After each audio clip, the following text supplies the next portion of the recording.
It's a surprising fact of life that even in this busy world we live in, people seem to have more pastimes than ever. When the British Museum held its recent exhibition on water divining, Londoners flocked to see just what all the fuss was about. And just as many Yarndlers came along as Dowsers, because, for many, the connection between both these ancient practices couldn't be closer. Some came to marvel at the unrivaled collection of dowsing rods and pendulums.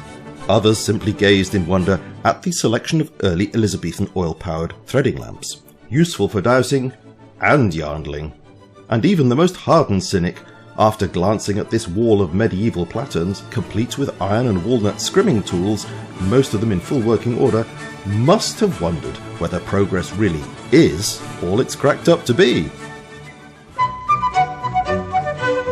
Here in the town of Hastings, it's another story.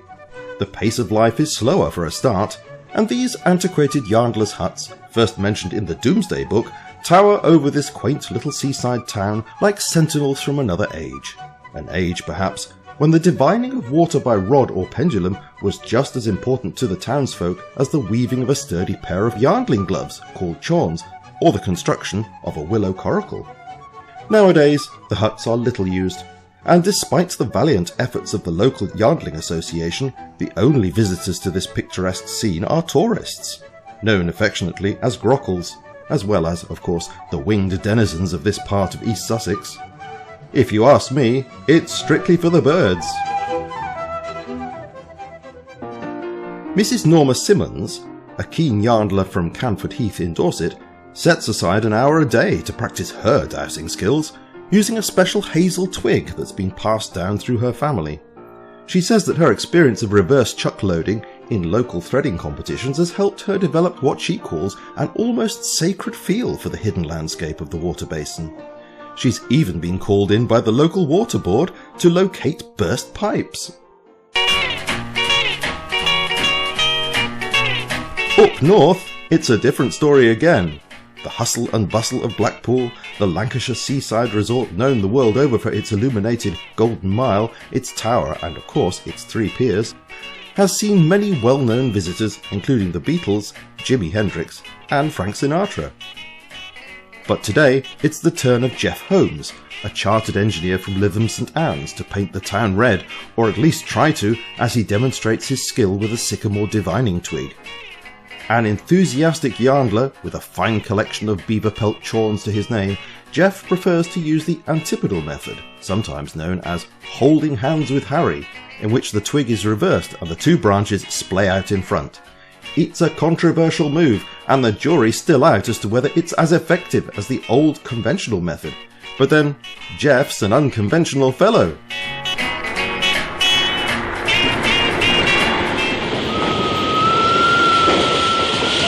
It's full steam ahead now, as we take a trip to the seaside. Here we find Kim Watts on one of his regular visits to the sleepy hamlet of Swanage. Given a choice, Kim always prefers to arrive in style, but it doesn't really matter how he gets here, whether it's by land, sea or air, so long as he can use his unique dowsing pendulum at the first opportunity. Chairman of his local Yarndling Association, Kim is a firm believer in the healing power of crystals, and can often be found perusing the antique shops of Swanage, looking for that perfect piece of quartz to add to his growing collection. And while it's true to say that some of his fellow Yarndlers are still a little suspicious of Kim's belief that the resonating earth energies of Mother of Pearl can cure gallstones, they certainly think he's a fine Yarndler and a gentleman to boot. Kim's trips to Swanage usually involve a pleasant stroll along its famous sandy beach. Here Kim uses a special pendulum with a bob made from an antique Yarndler's winching chock.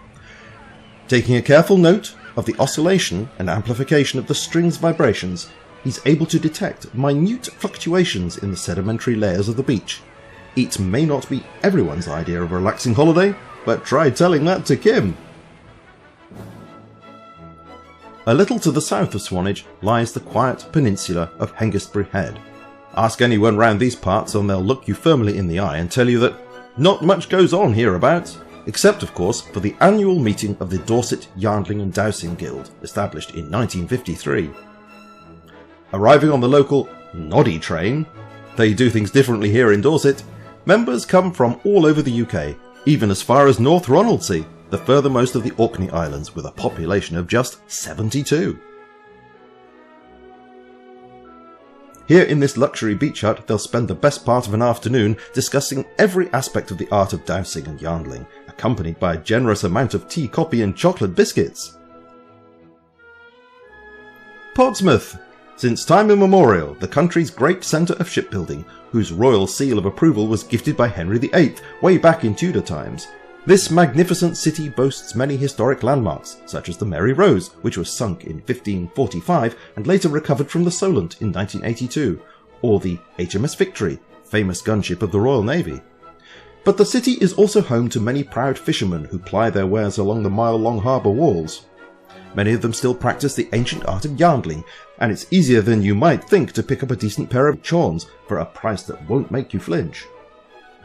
Portsmouth is the birthplace of Lord Baden-Powell, the founder of the Cub Scout movement. Baden-Powell, a man of myriad hobbies, may not be so well known for his abiding interest in yarndling or dowsing, but here at Portsmouth's world-famous Baden-Powell Museum, admission free, visitors can find a plethora of rare items from his own personal collection.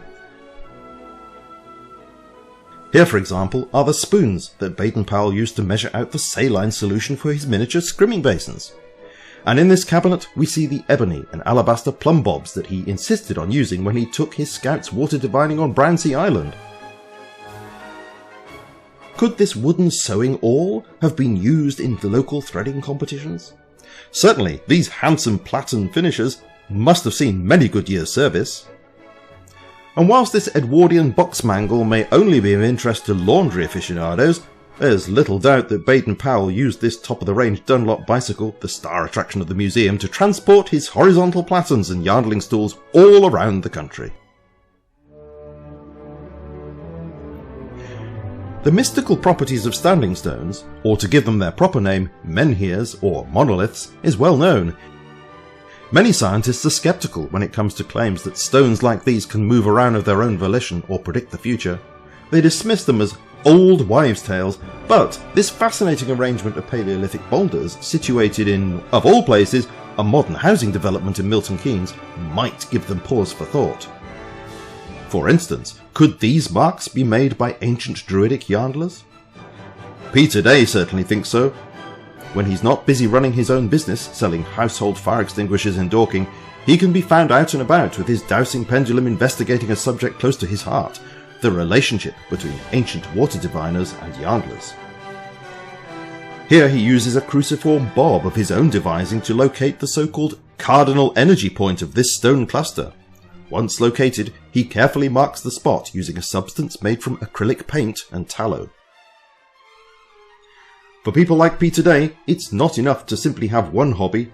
There may be thousands of dowsers out there, and perhaps even more yarndlers if you know where to look, but Peter's philosophy is simple. He has two passions, yarndling and dowsing, and he won't separate the two. Twin passions, indeed.